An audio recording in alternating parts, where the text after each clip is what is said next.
Hello everyone, कैसे हैं आप सब? बढ़िया। ठीक है। कल हम लोगों ने एटॉमिक मास में परसेंटेज इंक्रीमेंट और डिक्रीमेंट के क्वेश्चन देखे थे। ठीक है। आज हम लोग इसी के कुछ और उदाहरण देखेंगे। तो करें स्टार्ट। चलो, एक बार मेरे को फॉर्मूला बता दो बेटा, फॉर्मूला क्या था? तो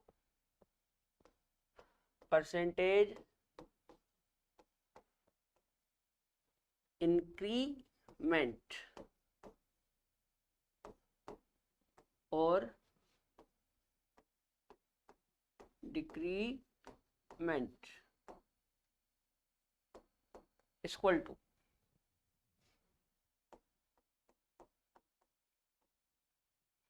फाइनल मास माइनस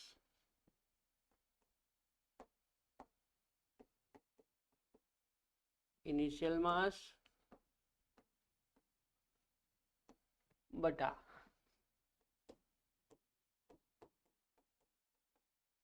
इनिशियल मास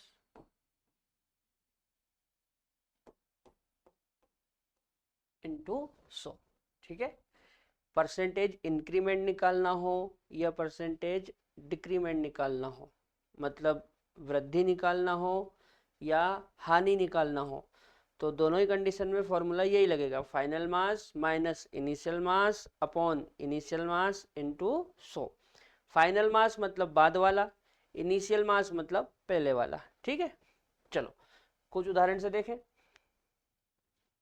जैसे मान लो एक क्वेश्चन, कार्बन 12 पैरों में 6 में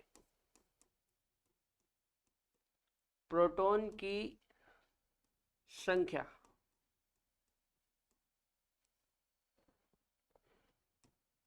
1/3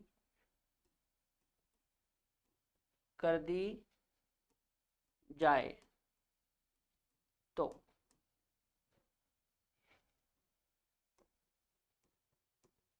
मास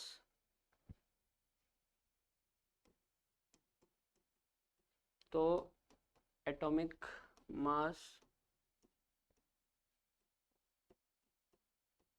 होगा। ठीक है। ये एक एग्जांपल है जिसमें क्या बोल रहा है कि कार्बन तो 12 होता है ना, कार्बन 12 में प्रोटॉन की संख्या 1/3 कर दी जाए तो एटॉमिक मास होगा। ठीक। चलो सोल्व करते हैं।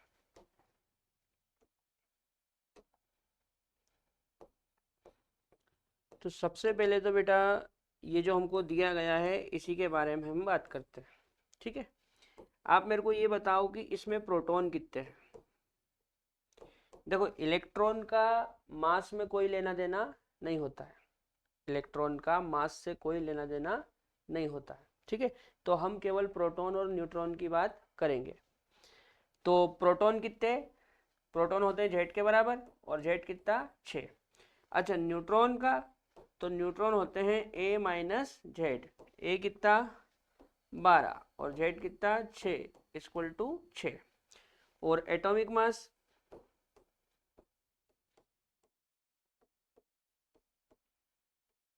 तो एटॉमिक मास इसका सिर पे लिखा हुआ है 12। ठीक है। ये जो एटॉमिक मास है ये इनिशियल है, तो मैं यहाँ पे इनिशियल लिख देता हूँ। ठीक है। यहाँ तक कोई दिक्कत?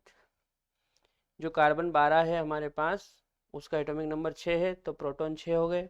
न्यूट्रॉन ए माइनस जेड करा तो वो भी 6 आए, और एटॉमिक मास 12 जो कि इनिशियल मास है। ठीक। अब प्रश्न में क्या बोल रहा है? प्रश्न में बोल रहा है कि जो प्रोटॉन है उनकी संख्या कितनी हो जाए? 1/3। ठीक है। तो इसको देखते हैं आगे अपन।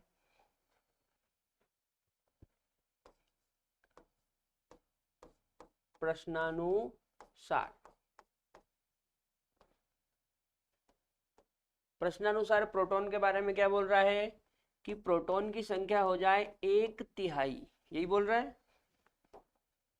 प्रोटॉन की संख्या कितनी हो जाए? 1/3। ठीक है। अब 1/3 हो जाए तो पहले कितने थे? पहले 6 थे, तो मैं इसमें क्या करूंगा? 6 का मल्टीप्लाई। ठीक है। ये 3 दूना 6, मतलब कितना आएगा 2। ठीक है, कितना आया 2। 1/3 इंटू 6, ये 6 क्या है जो पहले प्रोटॉन थे वो, तो ये 1/3 हो गया। अच्छा न्यूट्रॉन कितने, तो न्यूट्रॉन के बारे में उसने कुछ नहीं बोला, मतलब न्यूट्रॉन जितने पहले थे उतने ही बाद में भी रहेंगे। तो पहले कितने थे 6, तो बाद में भी 6। इतना क्लियर है। अब यदि मैं एटॉमिक मास निकालूं, फाइनल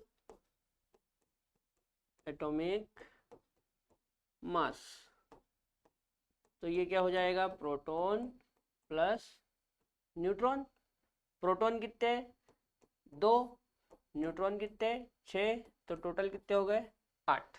यहाँ तक कोई दिक्कत, प्रोटॉन 2 और न्यूट्रॉन 6, तो टोटल कितने हो गए 8।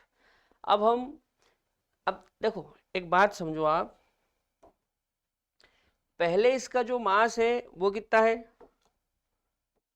पहले इसका जो मास था वो 12 था।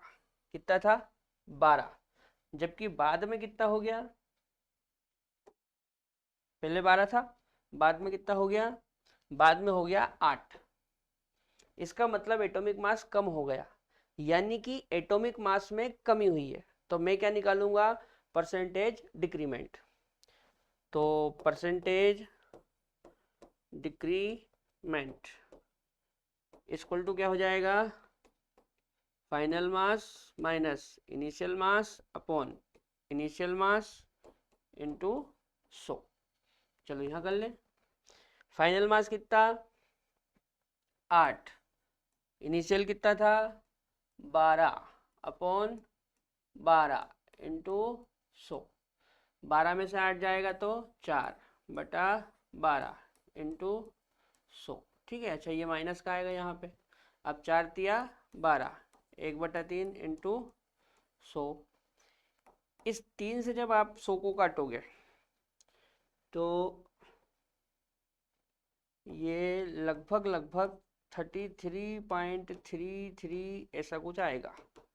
ठीक है, यानी कि इसका जो परसेंटेज मास है उसमें 33.33% की क्या हो गई, कमी।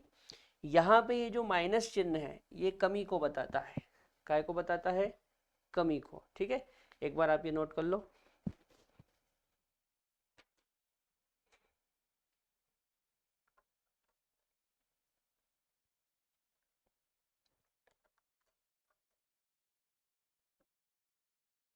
एक सवाल और देखें, चलो जैसे मान लो ऑक्सीजन 16 और पैरों में 8 में न्यूट्रॉन की संख्या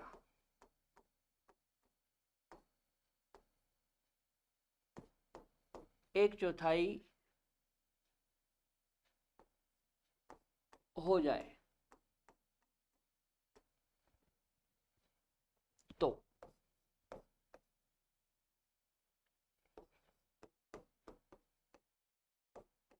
एटॉमिक मास होगा। ठीक है, O16 में न्यूट्रॉन की संख्या 1/4 हो जाए, मतलब 1/4, तो एटॉमिक मास होगा। ठीक है, तो पहले तो इसके बारे में अपन इनिशियल कंडीशन लिख लेते हैं।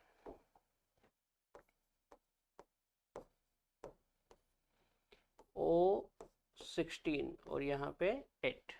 ठीक है, सबसे पहले प्रोटॉन बताओ, तो प्रोटॉन जेड के बराबर होते हैं और जेड कितना 8, जेड मतलब एटॉमिक नंबर। ठीक है ना, याद रखना बेटा मास में इलेक्ट्रॉन का कोई लेना देना नहीं है।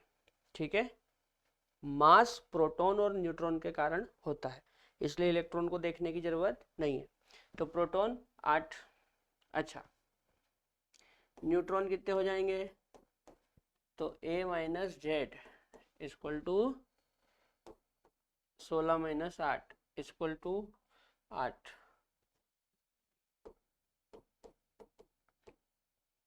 और एटॉमिक मास ये कितना 16। ठीक है, अच्छा ये जो 16 है ना ये इनिशियल है, कैसा है, इनिशियल। ठीक, अब प्रश्न में क्या बोल रहा है,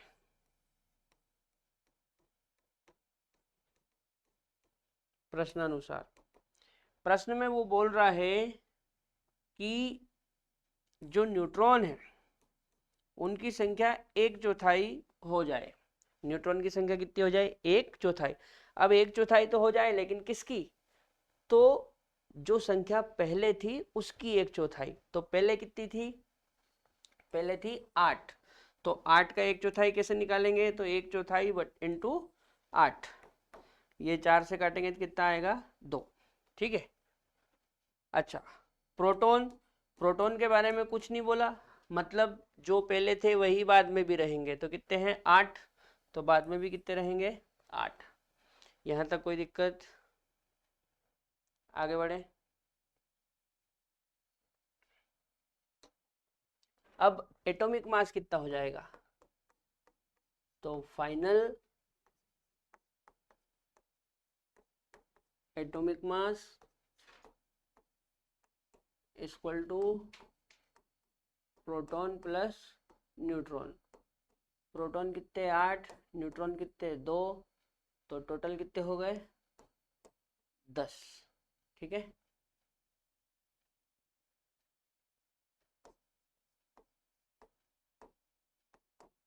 पहले प्रोटॉन कितने थे, 8, बाद में भी 8, और न्यूट्रॉन कितने हो गए बाद में, 2। तो 8 और 2 10, मतलब जो फाइनल एटॉमिक मास है वो कितना आया, 10। अब सोचो, पहले जो मास था वो 16 था, कितना था, 16, जबकि बाद में कितना हो गया, बाद में हो गया 10। इसका मतलब यहां पर भी मास में क्या आई, कमी, यानी कि मैं परसेंटेज डिक्रीमेंट निकालूंगा। ठीक है, तो percentage decrement equal to final minus initial upon initial into 100। Final कितना, 10, इनिशियल कितना, 16 अपॉन 16 इंटू 100। 16 में से 10 गया तो 6/16 इंटू 100। ठीक है, ऐसा करते हैं, 2 से इन दोनों को काट देते हैं, कितने से, 2 से। तो 2 से ये जाएगा 3 बार, 2 तिया 6, और 2 से ये जाएगा 8 बार, 2 8 16 इंटू 100। अब ऐसा करो, 100 का 3 में गुणा कर लो, तो 300/8। चलो 300 में 8 का भाग देते हैं, बोलो, 8 उगा 8, 8 दूनी 16, 8 तिया 24, और 8 चुक 32, तो 32 तो ज़्यादा हो जाएगा, तो 8 तिया 24, 30 में से 24 जाएंगे तो 6, फिर ये 0, 60। अब 8 उगा 8, 8 दूनी 16, 8 तिया 24, 8 चुक 32, 8 45, 8 छंग 48, 8 7 56, और 8 अठैया 64, तो वो तो ज़्यादा हो जाएगा, तो 8 7 56। अब कितना बचेगा, 4। ठीक है, यहाँ पे दशमलव लगा के 0 उतार लेंगे, तो ये हो जाएगा 8 5 40, मतलब 37.5%, और ये माइनस के साथ आएगा। ठीक है ना, क्योंकि 16 में से आप 10 घटाओगे तो यहाँ पे माइनस का 6 आएगा, फिर ये भी माइनस में चलेगा, ये भी माइनस में चलेगा, और ये भी माइनस में चलेगा। अब ये माइनस में आया, इसका मतलब क्या है, माइनस में आया, इसका मतलब ये है बेटा कि यहाँ पे कमी हुई है। ठीक है, ये जो माइनस चिन्ह है ना, ये क्या बताता है, ये माइनस चिन्ह कमी को बताता है। काय को बताता है, कमी को। ठीक है, चलो आज के लिए यहीं तक रखेंगे, इसके आगे का कल पढ़ेंगे। ठीक है, जय राम जी की।